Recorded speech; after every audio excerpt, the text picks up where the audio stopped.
continuación, me corresponde el honor de participar en estas terceras jornadas de Alzheimer en Albacete, la primera de las cuales me comentan que fue hace ya 10 años, y moderar la mesa redonda sobre aspectos ético-legales de las demencias. En primer lugar, disculpar la ausencia del coordinador de Derecho Sanitario y Bioética del SESCAM, David Larios, porque hoy él ha sido quien ha coordinado y ha preparado un poco los contenidos de esta mesa redonda, y hoy no puede estar aquí porque se inicia en esta comunidad autónoma, en el Servicio de Salud de Castilla-La Mancha, el primer diploma superior en bioética, en colaboración con el Instituto de Salud Carlos III, donde se van a tratar temas a lo largo de un año también interesantes y que tienen mucho que ver con estas jornadas, como pueden ser dilemas éticos en el final de la vida, geriatría y dependencia, el paciente crítico y cuidados paliativos, la limitación del esfuerzo terapéutico, auxilio al suicidio y eutanasia, o las instrucciones previas de las que vamos a hablar a continuación. No quiero pasar la ocasión de agradecer la posibilidad de participar en estas jornadas de Alzheimer a la Asociación de Familiares de Enfermos de Alzheimer, AFA, y más concretamente AFA Albacete, a su presidenta Aurora Ortiz y a todos sus componentes y equipo de dirección, al Complejo Hospitalario Universitario de Albacete, a su equipo directivo y a todo su personal, y, cómo no, a la delegación de la Junta de Comunidades de Castilla-La Mancha en Albacete, cuya sede nos acoge. Tras la brillante conferencia y exposición de don Antonio Martínez Maroto sobre la nueva ley de dependencia, no en vano ha sido él uno de los gestores más importantes de esa nueva ley, a continuación va a tener lugar esta mesa redonda sobre aspectos éticos legales de las demencias, y vamos a comenzar con el valor de las instrucciones previas en la atención sanitaria a las personas privadas de su capacidad. Para ello nos acompaña don Alfonso Abaigar, técnico de Salud Pública de la Gerencia de Atención Primaria de Cuenca, licenciado en Medicina y Cirugía y máster en Bioética por la Universidad de Comillas y Salud Pública por la Universidad de La Habana. Es asimismo miembro del grupo promotor del Comité Ético Asistencial de Cuenca y del Comité Ético de Investigación Clínica de Cuenca.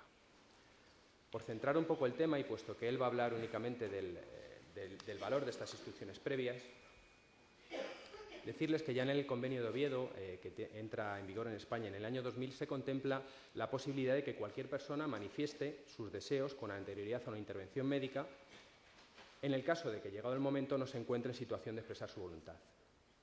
Tal previsión es traspuesta a nuestra propia normativa en la ley que conoceréis de autonomía del paciente, la Ley 41/2002, en cuyo artículo 11 se establece que estas instrucciones previas son el documento por el que una persona mayor de edad, capaz y libre, manifiesta anticipadamente su voluntad, con objeto de que ésta se cumpla, evidentemente, sobre los cuidados y el tratamiento de su salud, o, una vez llegado el fallecimiento, sobre el destino de su cuerpo o de los órganos del mismo.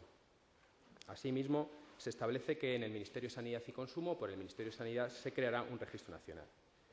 Pues bien, estas previsiones a nivel estatal tienen reflejo en nuestra comunidad autónoma con la entrada en vigor en agosto de 2005 de la Ley sobre declaración de voluntades anticipadas en materia de la propia salud y la creación de un registro de voluntades anticipadas que ha empezado a funcionar con la entrada en vigor del decreto que entra en vigor en agosto de 2006, por el que se crea este registro. Este registro es único para toda la comunidad autónoma, si bien está gestionado descentralizadamente en cada una de las provincias por las delegaciones provinciales de sanidad. Este conjunto de previsiones normativas ha venido a reforzar de alguna manera la autonomía del paciente y a dar un papel preponderante y central al paciente en la sanidad pública de la región, junto con otras medidas como ha podido ser el decreto de salud pública, de segunda opinión o el decreto de participación ciudadana. A modo de ejemplo y de referencia, decirles que a 31 de enero de 2007 se han registrado ya 134 declaraciones, 45 de ellas en Albacete. Sobre el valor de las mismas es sobre lo que nos va a hablar a continuación don Alfonso Abaigar. Gracias.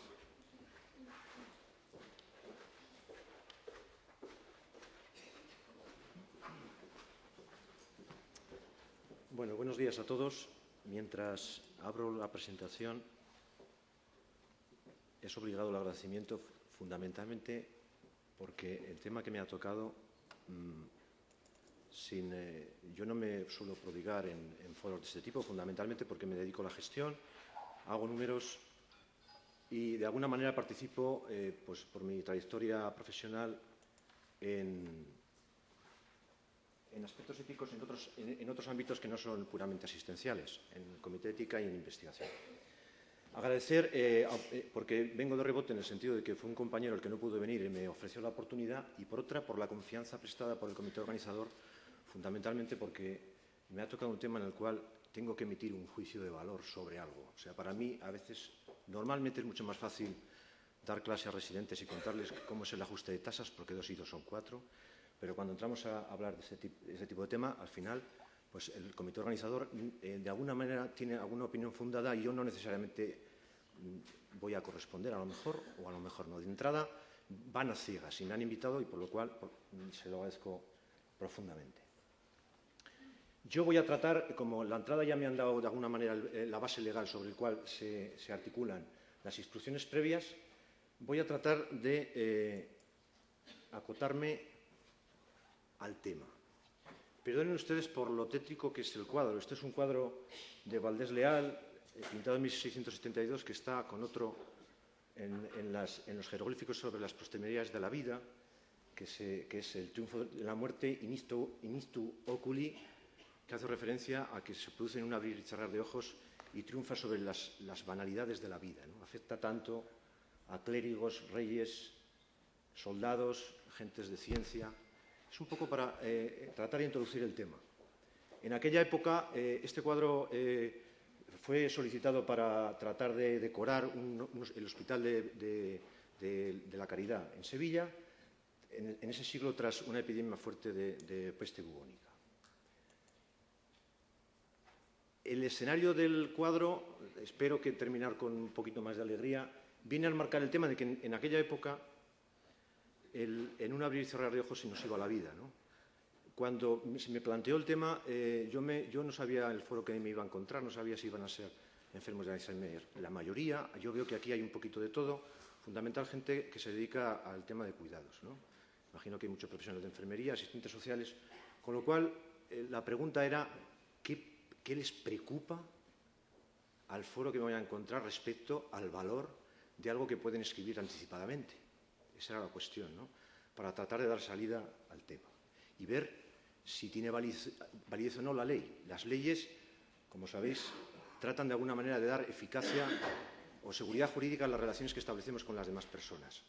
Parece que desde los hechos, visto desde la perspectiva del paciente, hay muchas cosas en las que Antonio, que además ha sido profesor mío, ya me han dado la plana en algunas cosas, pues parece que sobre los datos que hay, las demencias severas tienen una prevalencia de un 6% en personas mayores de 65 años. Un 20% acabarán con demencias severas a partir de los 80 años. Es un escenario con el cual nos podemos encontrar, nos vamos a encontrar, ¿no? De esas personas, entre el 65 y 90% residen en el domicilio. Y de esas personas, parece que solo un 47% fallece en el mismo, ¿no? Esto no sé si a ustedes les produce... ¿Me permitís que os tutee así? Pues no sé si es una falta de respeto, pero se lo agradezco, ¿no? Solo un 47% fallece en el domicilio. Yo eso a ustedes no sé si les produce alguna sensación o no. A mí sí, ¿no? Y sobre todo cuando se hace la pregunta, ¿no? Porque la gente, ¿qué es lo que quiere? ¿Quiere fallecer en el domicilio o no? ¿Puede fallecer en el domicilio o no? ¿Qué tipo de cuidados prefiere antes de fallecer? Esa es la cuestión, ¿no? Fundamentalmente esa es la cuestión por la cual yo creo que se trata de ver en qué medida la ley es eficaz y cumple con esas expectativas para la población, ¿no? Esto, desde las incidencias y las prevalencias de las demencias, en muchas situaciones nos obliga a tomar, a los que son más asistenciales, yo no, porque, como digo, trabajo en gestión, pero me lo encuentro, a tomar decisiones muchas veces que son médicas y otras que son no médicas. Imagino que la ley de dependencia tratará de dar salida en la eficacia que pueda inicialmente a este tipo de necesidades que no son no médicas, ¿no? Y plantea cuestiones en las cuales se relacionan muchas personas, desde los enfermos hasta los familiares de enfermos, hasta los médicos, hasta equipos médicos, hasta instituciones, donde se generan conflictos de valores en los cuales las soluciones no pueden ser individuales y no son equiparables unas a otras. Habrá enfermos que planteen determinados problemas y otros que no, y por lo menos desde la ley de voluntades anticipadas y lo que yo me he encontrado desarrollado al respecto, pues tratan de dar una solución un poquito global al tema, ¿no? Ya empiezo a emitir juicios de valor sobre los mismos. está claro que nos encontramos con un número de personas, ¿no?, que son pacientes en una situación frágil y vulnerable y que debemos de proteger, ¿no? Esa es la perspectiva. En el cuadro, entonces, la muerte se producía de una manera rápida, ¿no? En un abrir y cerrar de ojos, la vida se nos va. Ahora parece que cada vez más tratamos de reclamar, fundamentalmente, una muerte digna, porque tarde o temprano el 20% de la población, solamente el 20% de la población acaba muriendo en el domicilio. El resto morimos en instituciones, ¿no? En instituciones con las cuales el protagonista de la muerte no somos los pacientes o no son los enfermos.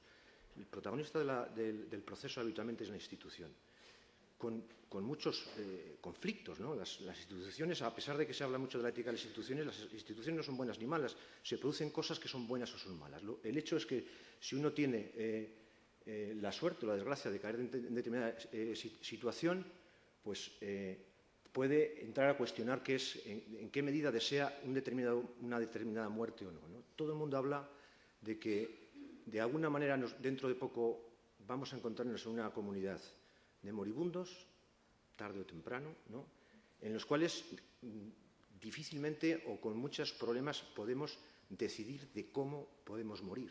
Desde el punto de vista legislativo, sabéis que no está reconocido. Tenemos reconocido el derecho a que no se nos agreda, al derecho a la vida, ¿no?, pero no tenemos reconocido el derecho a disponer de nuestra propia vida. No tenemos derecho a morir. No tenemos derecho a decidir cómo morir, ¿no? Y estamos en manos pues con suerte del domicilio, con suerte del familiares, con mala suerte de nadie, ¿no? ¿Qué es la muerte digna? Es una manera de vivir la muerte, ¿no? Seguramente hay gente que todos podemos estar de acuerdo en que no se trata de prolongar el proceso de morir. Hay gente que desea morir sin sufrimiento, hay gente que desea morir con sufrimiento. Hasta hace pocos años uno moría bien cuando moría con todos sus sentidos en alerta, ¿no? Hoy parece que eso no es muy deseable, sobre todo en los hospitales, ¿no? Hay gente que desea morir acompañada, a lo mejor hay gente que no, hay gente que tal vez no pueda morir acompañada, hay gente que desea morir con conciencia, hay gente que desea morir sin conciencia. En definitiva, lo que parece que se impone es que la sociedad está demandando morir ejerciendo la propia autonomía. Y esto, la forma en que uno desea morir, se elabora de forma individual, no es equiparable, no, cada uno lo decide o lo interioriza o lo expresa de una manera distinta, ¿no? Esto, pues, se han planteado, esto nos genera, a mi juicio, una situación de miedo. A mí, cuando me dicen que el 47% o solamente el 20% de la población en general muere en el domicilio, pues me genera cierta sensación de miedo, ¿no?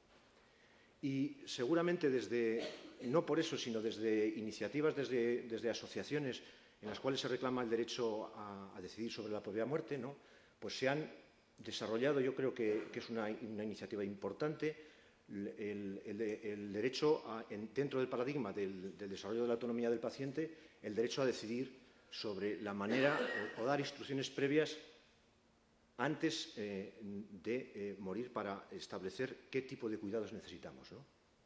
De tal manera que ante ese tipo de miedo aparece una nueva manera que tenemos los ciudadanos de estar seguros de que se respetarán sus deseos respecto a los tratamientos que desean o no recibir, es ponerlos por escrito. Es decir, todo el desarrollo legislativo que se ha hecho en España con diferencia superior al que se ha hecho en Europa, trata de dar salida a esto, desde las sociedades de neurología, desde las sociedades de gerontología, desde las sociedades de psiquiatría, propugnan que una manera de tratar de evitar determinadas situaciones que se dan, pues, por películas o por hechos de Karen Kinlan o propuestas de determinados grupos de apoyo, una manera de tratar de decidir es que, para no encontrarnos en situaciones en las cuales no podamos decidir sobre nuestra propia muerte, es dejarlas previamente por escrito, ¿no? En ese sentido se ha desarrollado la Ley de Autonomía del Paciente, que genera, como ha dicho el compañero, la base legal básica para tratar de dar salida a esto, y desde agosto, tenemos la posibilidad de hacerlo en Castilla-La Mancha. A mí se me está pidiendo en qué medida es eficaz o ha sido eficaz o cómo se está desarrollando el tema, ¿no? ¿Y cómo se puede hacer? Porque desde la perspectiva de los pacientes el miedo es a tratar de ver cómo se puede plasmar las inseguridades que tiene para que se le pueda hacer caso y no se impugne o no se salten sus deseos, ¿no? Algunos pacientes, a pesar de emitir, o algunos usuarios, a pesar de poder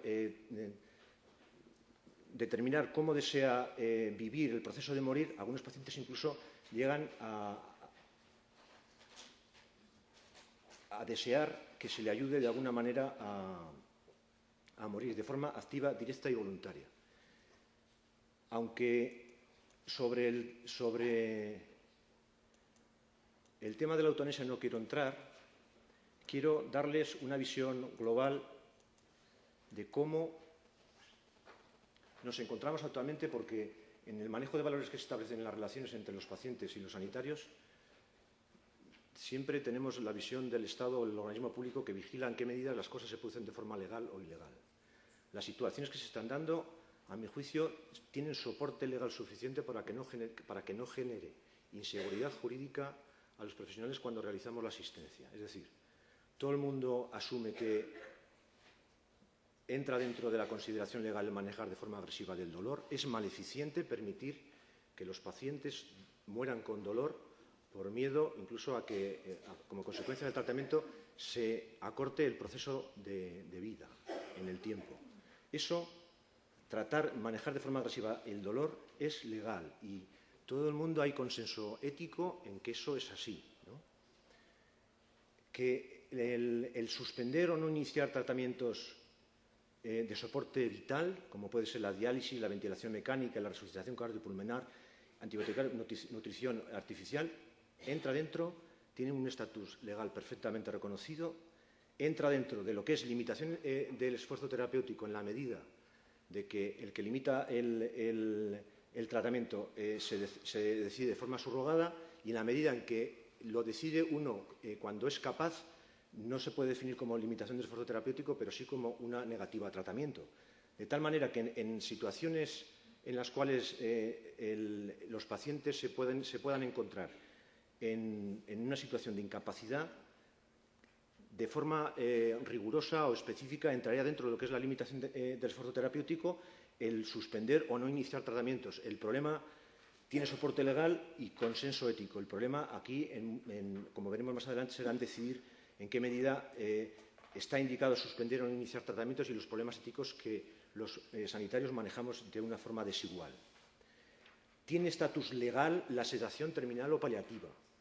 Desde el punto de vista del consenso ético, aunque pone ahí incierto, desde la Sociedad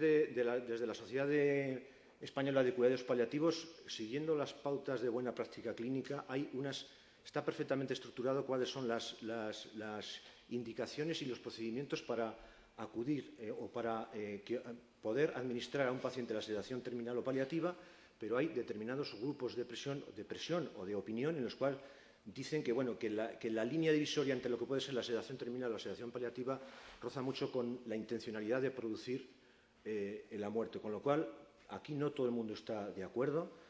Posiblemente, a mi juicio, se esté más de acuerdo, aunque que haya un consenso legal cierto, por lo menos a nivel español. Desde luego, desde el punto de vista legal no hay ningún problema siempre y cuando se sigan las buenas normas de pauta clínica, ¿no? Respecto a la muerte asistida, lo que desde el punto de vista legal y ético consideramos que se puede encuadrar dentro de lo que denominamos muerte asistida, entraría el suicidio asistido y la eutanasia activa, que actualmente es ilegal e incierto. Incierto quiere decir que no se pueden plantear testamentos vitales o instrucciones previas en las cuales una persona pueda solicitarlo. No se pueden plantear, no, sí se pueden plantear, pero difícilmente son cumplibles por parte de los profesionales sanitarios. Y pongo consenso ético incierto porque, aunque desde determinados foros se propugna el que... Foros quiere decir que ante determinados documentos que surgen respecto a condiciones en las cuales se podría aplicar la eutanasia, pues hay, por ejemplo, la Comisión Permanente de Médicos Europeos pues plantea determinadas conductas morales de buena práctica clínica en la cual excluye y pide que de forma activa los médicos no colaboren con prácticas eutanásicas. Y hay determinados grupos de opinión con amplia formación en bioética, el Instituto Borja, por ejemplo, u otros en los cuales consideran que actuar de forma o ayudar de forma eutanásica en determinados casos, lejos de ser maleficiente, puede ser una actitud beneficente. Es decir, que hay cierta controversia en ese sentido. Desde el escenario de los profesionales, que es, a mi juicio, es lo que más problemas plantea a la hora de dar cumplimiento a las instrucciones previas, pues nos encontramos en un hecho en los cuales se nos pide que actuemos en una situación en que la muerte se ha de medicar, se ha de tratar, ¿no?, de forma asistencial, y en las cuales, pues, desde lo que es la dignidad ética de la profesión, hay determinadas líneas en las cuales hay gente que propugna que determinados actos se pueden considerar inmorales y otros no. La dignidad ética de la profesión se fundamenta en el obrar, ¿no? De tal manera que en el obrar quiere decir que, dependiendo de la intención y del proceso de cómo realicemos las cosas, pues los actos se pueden considerar buenos o malos. Como he dicho antes, incluso en la eutanasia no asistido hay diferentes opiniones de grupos en los cuales dan opiniones diferentes, ¿no?, o contrarias. Es decir, hay gente que opina que aliviar el sufrimiento es distinto que tratar en la intencionalidad de aliviar el sufrimiento es distinto que tratar de intencionar la muerte. O sea, hay diferencia en lo que es la bondad o la maldad de los hechos, ¿no? Y en el caso, por ejemplo, de la pérdida de la vida consciente, que sería en el caso de la indicación de la sedación terminal o la pérdida de la vida biológica, diferencia bastante una cosa de la otra. Y el proceso es que las cosas se hacen bien cuando se da una dosis con indicación terapéutica, se evalúa la respuesta al fármaco y la dosis, o mal si lo que se dan son combinaciones letales, ¿no? En cualquier caso, en toda la página anterior que he presentado, todos los procedimientos están sujetos al consentimiento informado. Cuando uno está consciente, puede renunciar al tratamiento porque actúa a su voluntad. Y cuando uno está inconsciente, debe, de alguna manera, el testamento vital tratar de paliar las inseguridades que puede sentir el médico al actuar o la familia. Yo he tratado de traer dos ejemplos de dos documentos de voluntades anticipadas que funcionan por ahí, ¿no? Uno, pues, puede ser de la Conferencia Episcopal Española, en el cual una persona... He traído varios. He traído el que propugna la Generalitat de Cataluña, y he traído algunas consideraciones sobre el nuestro. Y haré algunas consideraciones, ¿no? En la cual un paciente dice: a mi familia, a mi médico, a mi sacerdote, a mi notario. Se dirige a mucha gente, ¿no? Dice: si me llega el momento en que no pueda expresar mi voluntad acerca de los tratamientos médicos que se me vayan a aplicar, y deseo y pido que esta declaración sea considerada como expresión formal de mi voluntad. Es decir, aquí dice: yo, mientras sea capaz, nada, y cuando no sea capaz, pido por favor que hagan ustedes lo siguiente, ¿no? Considero que la vida en este mundo es un don y una bendición de Dios, pero no es el valor supremo absoluto. Sé que la muerte es inevitable y pone fin a mi existencia terrena, pero desde la fe creo que no abre el camino a la vida que nos acaba junto a Dios. Esto lo trato de alguna manera de traerlo por el sentido de que ni desde esta posición se mantiene de forma rigorista el tratar de mantener la vida por encima de todo. Es decir, aquí yo creo que cuando hay esperanza hay vida, y cuando no hay vida, pues seguramente cuando no hay esperanza seguramente empieza a pelear por la vida. Pero da una visión...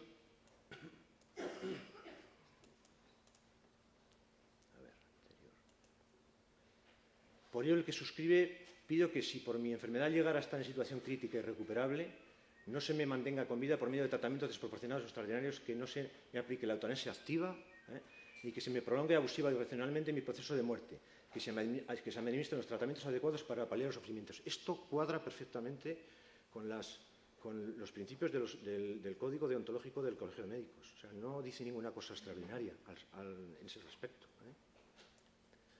Pido igualmente ayuda para asumir cristiana y humanamente mi propia muerte. Deseo poder prepararme para este acontecimiento final de mi existencia en paz, con la compañía de mis seres queridos y el consuelo de mi fe cristiana, ¿no? Esto no sé si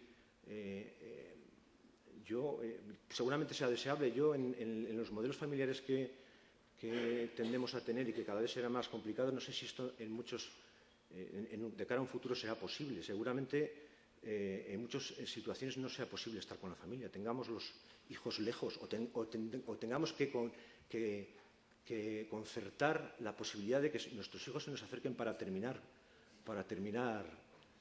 nuestra asistencia o nuestros cuidados. No sé si eso es una barbaridad decirlo de alguna manera, pero el hacer una solicitud de este tipo supone poder tener la posibilidad de poder hacerlo, ¿no? Esto engancha de alguna manera con el desarrollo que has hecho de lo que es la ley de dependencias, ¿no? Suscribo esta declaración después de una madura reflexión y pido que los que tengáis que cuidarme respetéis mi voluntad. Soy consciente de que os pido una grave y difícil responsabilidad. Precisamente para compartirla con vosotros y para atenuaros cualquier posible sentimiento de culpa, he redactado y firmo esta declaración. En fin, esto se produce en una situación de incapacidad, es decir, cuando el paciente es capaz, esto no surte efecto, hace una expresión de valores, cuenta lo que no desea en el sentido de que son tratamientos desproporcionados, en los sufrimientos innecesarios y no desea la muerte directa, desea la paz espiritual, la compañía, la proximidad y el cariño, ¿no? Y pongo ahí una interrogación porque fundamentalmente la expresión de valores y lo que no se desea, si desde el lado pongo la interrogación ahí porque cuando trata de quitarnos la responsabilidad de tener culpa es que de alguna manera el usuario asume que las decisiones que realizan los médicos ¿cómo diría yo? No tienen a veces la suficiente autoridad moral. No que no tengan autoridad moral, sino la suficiente seguridad moral. De tal manera que si por alguna razón ocurre esto, exculpan de cualquier culpa que tengan de carácter personal. Eso a mi juicio me parece importante, ¿no? Pongo otro modelo de testamento vital. Es decir, esto es un testamento vital que es genérico y que abre las posibilidades a meter cualquier tipo de situación patológica en la que nos encontremos, en un Alzheimer con una incapacidad muy avanzada, en cualquier otra situación, ¿no? Un modelo de testamento vital puede ser también la Generalitat de Cataluña, que hace algo parecido, es decir, yo en plenitud de mis facultades mentales libremente y tras una dilatada meditación, que esto es obligatorio, ponerlo siempre expongo, ¿no? Que en el supuesto de encontrarme en unas condiciones en las que no pueda decir sobre mi atención médica, es decir, de incapacidad, a raíz de deterioro físico o mental, por encontrarme en uno de los estados clínicos, en fin, hace una serie de consideraciones. Que no se delate mi vida por medios artificiales como técnica de soporte vital, fluidos intravenosos, medicamentosos o suministro artificial, ¿no? Que se suministren los fármacos necesarios para paliar el máximo mi malestar y sufrimiento psíquico o dolor físico causados por la enfermedad o por falta de fluidos o alimentación, aunque en el caso de que pueda acortar mi vida. Esto se asume como una buena práctica desde el punto de vista legal y desde el punto de vista ético. No plantea ningún problema, ¿no? Que si me hallo en estado particularmente deteriorado se me administren los fármacos necesarios para acabar definitivamente y de forma rápida e indolora con los padecimientos expresados en el punto B de este documento, ¿eh? Es decir, esto, y a partir de aquí los estados clínicos a los que hago mención más arriba son el daño cerebral severo irreversible, tumor maligno diseminado en fase avanzada, enfermedad degenerativa del sistema nervioso, muscular, demencias preseniles y otras enfermedades que se puedan asimilar, ¿no? Lo mismo, o sea, uno, para que esto surta efecto, ha de estar uno en una situación de incapacidad. No se desean trastornos desproporcionados de sufrimiento, se desea una muerte directa en determinada situación y de alguna manera expresa una serie de supuestos. A mi juicio, la diferencia de con el anterior es que eso es así, que eso es difícil de asumir desde el punto de vista legal porque no tenemos legalizado el tema, pero si bien no se puede asumir, de alguna manera hace un alegato de que lo que no se discute en este testamento vital es eutanasia sí, eutanasia no, sino que el deseo de una muerte digna, incluso si fuese necesario llegar a una muerte directa. Hay sociedades,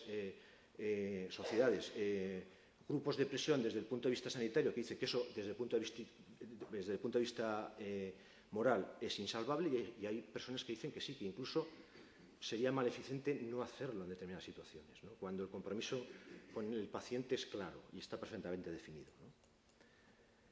En este caso, cosa que no ocurría en el anterior, designo como mi representante para que vigile el documento de las instrucciones previas al final de mi vida expresada en este documento y tome la decisión a un representante legal. Puede ser un familiar, puede ser o no ser un familiar, en definitiva una persona de confianza, ¿no? Manifiesto asimismo que libero a los médicos que me atienden de toda responsabilidad civil y penal y que pueda derivarse para llevar a cabo los términos de esta declaración. Esta es una declaración en la cual Eso se expresa, se puede expresar perfectamente, se puede llevar ante un notario, se puede llevar al registro de voluntades anticipadas, pero que se sepa que esto no tenemos potestad personal para liberar de ninguna responsabilidad civil y penal por algo que no es legal nosotros, porque eso lo vigila el estamento público, ¿no? Me reservo el derecho, en fin, fechas, firmas. Castilla-La Mancha es una decisión de sustitución en las cuales cuadra de forma clara lo que puede ser una limitación de esfuerzos terapéuticos y pongo la interrogación al igual, en este caso, porque es ilegal y en el otro caso porque en muchas situaciones los valores morales o las acciones no se analizan desde un punto de vista moral adecuado, a mi juicio. ¿Cuándo optar por la limitación del esfuerzo terapéutico? Es decir, los tratamientos vitales cuadran perfectamente en ninguna definición de eutanasia, sino lo que es una limitación del esfuerzo terapéutico o diagnóstico. ¿Cuándo optar? Cuando la muerte llega de forma en momentos oportunos. Esto a veces no es fácil de definir. Y aquí es donde se dan los problemas de decisión en la práctica habitual, ¿no? Es muy fácil de definir a posteriori, a priori no, ¿no? Cuando la muerte se presenta inevitablemente en casos de enfermedad maligna y diseminada. Parece que es claro que los tratamientos muchas veces son fútiles en el sentido de que no producen ningún beneficio y en muchos casos llegan a ser maleficientes. Y a veces es maleficiente prolongar la vida innecesariamente, ¿no? Cuando existe un daño o lesión cerebral permanente que impida plantear un adecuado nivel de calidad de vida. Los límites se establecen siempre desde el principio de autonomía, en este caso con una autonomía reclamada o representada a través de la persona en la cual hemos delegado nuestra representación o la decisión por nosotros, ¿no? Siempre la limitación del esfuerzo debe de recoger la voluntad del paciente en el sentido de retirar o de mantener, ¿no? En lo posible. Los testamentos vitales o las instrucciones previas de alguna manera garantizan esto, ¿no? Que en un momento determinado alguien pueda echar mano de ellos. ¿Eficacia? Pues la eficacia puede depender de varias cosas. O sea, el valor en principio, de las posibilidades de recuperarlo. Es decir, si no he traído el testamento de voluntades anticipadas, lo he traído, pero no lo he traído porque ustedes lo pueden consultar perfectamente en www.jjccm.es, entran en Gobierno, entran a Sanidad, saldrá nuestro señor consejero y cuando vean contenidos aparece la ley y desarrolla los contenidos de la ley de instrucciones previas.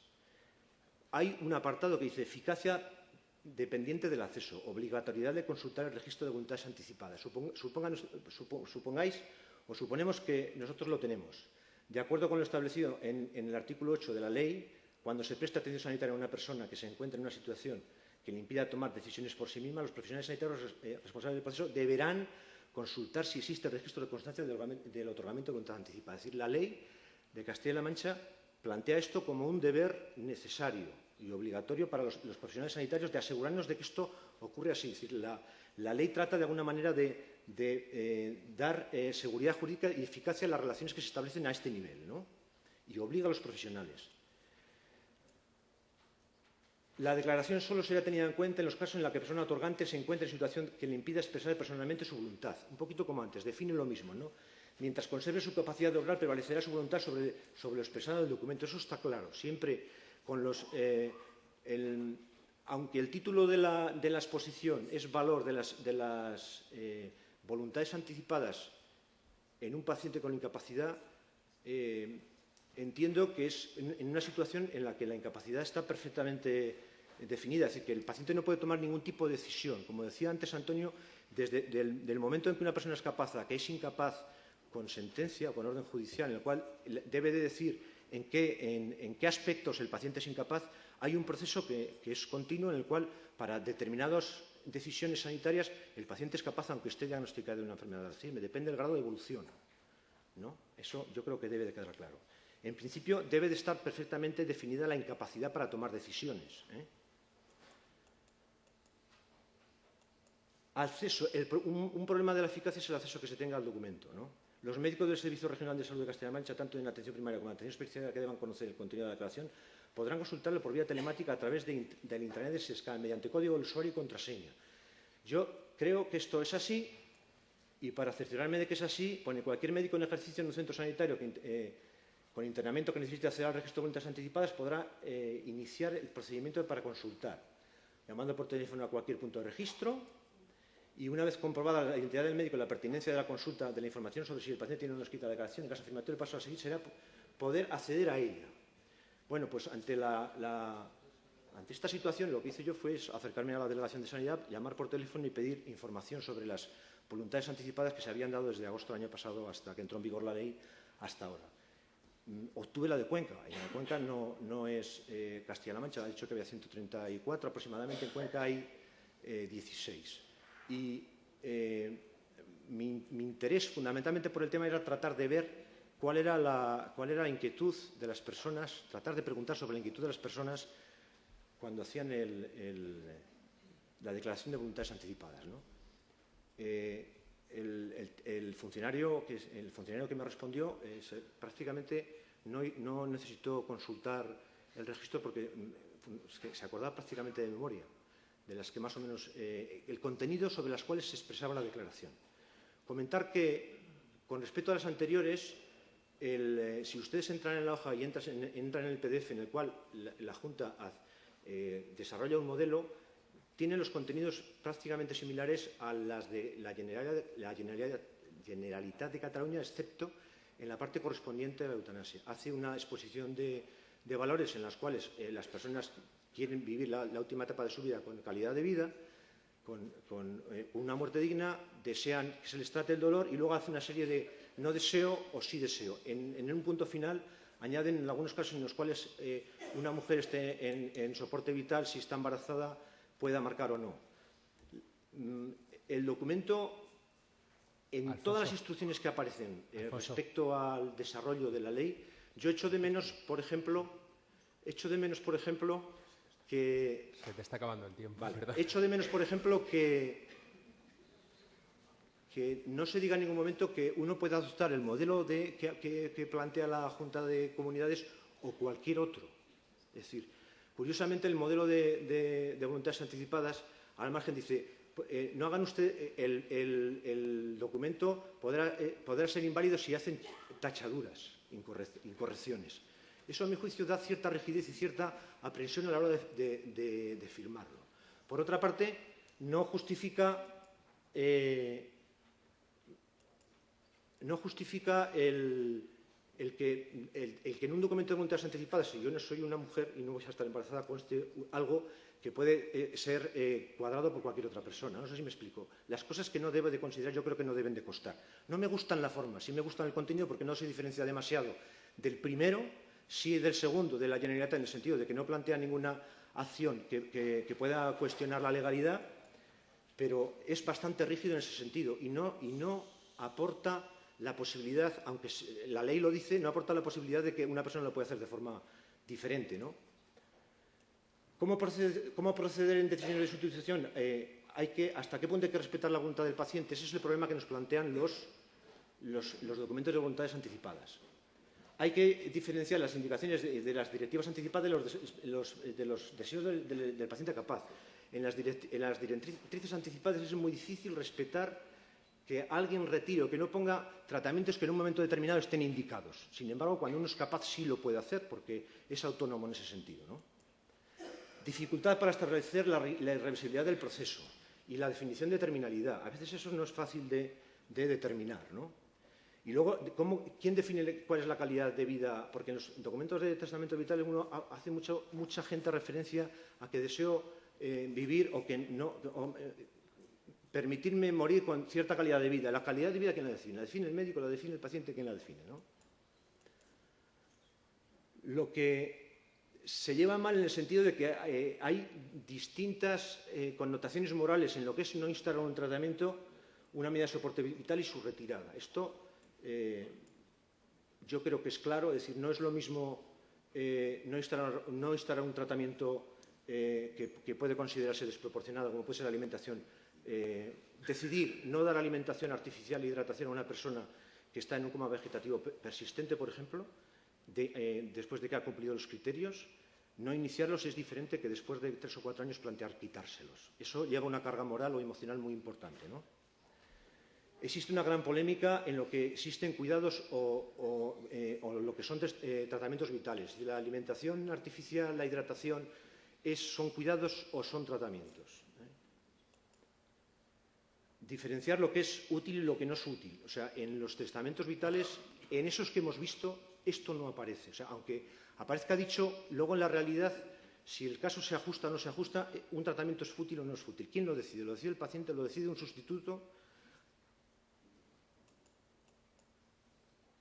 A veces hay cosas que de retirada o de no poner en lo que es los tratamientos vitales que tienen cierto o mucho valor porque suponen mantener unas buenas relaciones humanas, ¿no? Como puede ser la hidratación artificial o en determinados casos, ¿no? Hay que atender también las dificultades psicológicas, la tradición y las prácticas de los médicos, ¿no? Muchas veces los médicos nos llevamos mal con la muerte, ¿no? Y muchas veces no queremos dar la sensación de que somos los causantes de la muerte, sobre todo al retirar, ¿no? Luego se establecen serios problemas entre las relaciones interprofesionales, es decir, no es raro encontrar discusiones o malos entendidos en lo que son la jerarquía técnica respecto a lo que es un médico o una enfermera, a lo que es la jerarquía moral, ¿no? En el sentido de que en lo que es la valoración moral de los hechos todos estamos al mismo nivel, a lo mejor en determinadas situaciones la jerarquía de técnica en determinada indicación terapéutica haya que obedecer al médico, pero no siempre si de alguna manera se contraviene o es maleficiente para el paciente, ¿no? Y hay veces que permitir determinadas cosas en determinados testamentos vitales, hay gente que dice que eso si despenalizas determinadas cosas, si luego se puede volver marcha atrás cuando pueda ocurrir que pensemos que se nos ha desmandado el tema, ¿no? A modo de conclusión, la fuerza legal yo creo que es débil. No sé si tal cual ha salido la ley cumple con las expectativas de la población, en el sentido de que se ve que hay diferentes cosas, hay diferentes solicitudes y que muchas de ellas seguramente no era necesario porque forma parte de las buenas prácticas clínicas contenidas en los códigos, ¿no? Hasta ahora no se ha podido establecer en todos los casos y consenso médico normativa legal cuyas directrices éticas son universalmente aceptadas. Es decir, la ley sí que está de alguna manera procurando el poder discutir este tipo de situaciones, ¿no? Sea el anticipo a permitir determinadas autorizaciones a cosas un poquito más claras, ¿no? Hay incertidumbre moral a la hora de tomar decisiones por parte de los profesionales sanitarios, de lo que es quitar, de lo que es poner, de lo que es indicado o no indicado, en el sentido de que no las manejamos bien, ¿no? Confundimos a veces los actos. De hecho, hay multitud de definiciones en las cuales la limitación del esfuerzo terapéutico se identifica con eutanasia. La eutanasia es otra cosa, es activa, directa y voluntaria, ¿no? Con un acto médico. Y lo que hemos planteado aquí, prácticamente lo que se plantea, son limitaciones del esfuerzo terapéutico que entra dentro del contenido legal, ¿eh? La limitación del esfuerzo terapéutico diagnóstico es una práctica habitual en la asistencia sanitaria que venimos desarrollando desde hace tiempo. Es decir, lo que seguramente haya que hacerlo en un buen contexto, ¿no? Desde la ética de los cuidados de enfermería, yo creo que cada día se propugna más, fundamentalmente porque a la vista de los modelos, salvo que uno tenga una patología muy clara que va a evolucionar de determinada manera, uno puede anticiparse. Lo más aconsejable es que en una buena relación clínica uno planifique anticipadamente las decisiones sanitarias. Es decir, desde el diagnóstico de una enfermedad de Alzheimer uno puede prever qué es lo que va a ocurrir y de forma hablada, desde el punto de vista de la asistencia que quiere y desde el punto de vista de la asistencia emocional que quiere, se podría decidir, ¿no? Está sirviendo de alguna manera también para reclamar el derecho al desarrollo de unos cuidados paliativos en condiciones, ¿no? La sedación paliativa y terminal exige una preparación técnica y profesionales sanitarios para que no ocurra un poco lo que ha pasado un poco en Leganés, ¿no? Aunque la eficacia, las pocas solicitudes que ha habido, yo creo que da una idea de la perspectiva que plantea la eficacia, ¿no? De alguna manera, yo creo que la limitación del esfuerzo terapéutico va ligado más a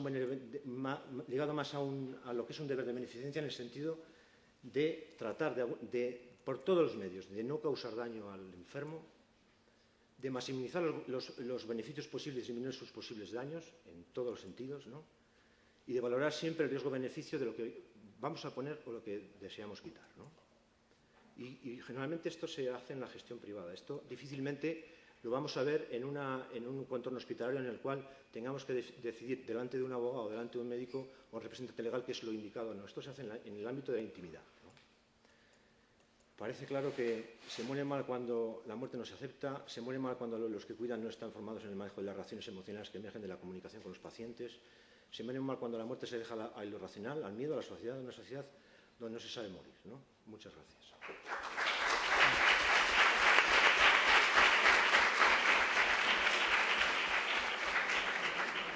Muchas gracias, Alfonso, por acercarnos las instrucciones previas y las voluntades anticipadas un poco a la realidad con esos ejemplos de modelos.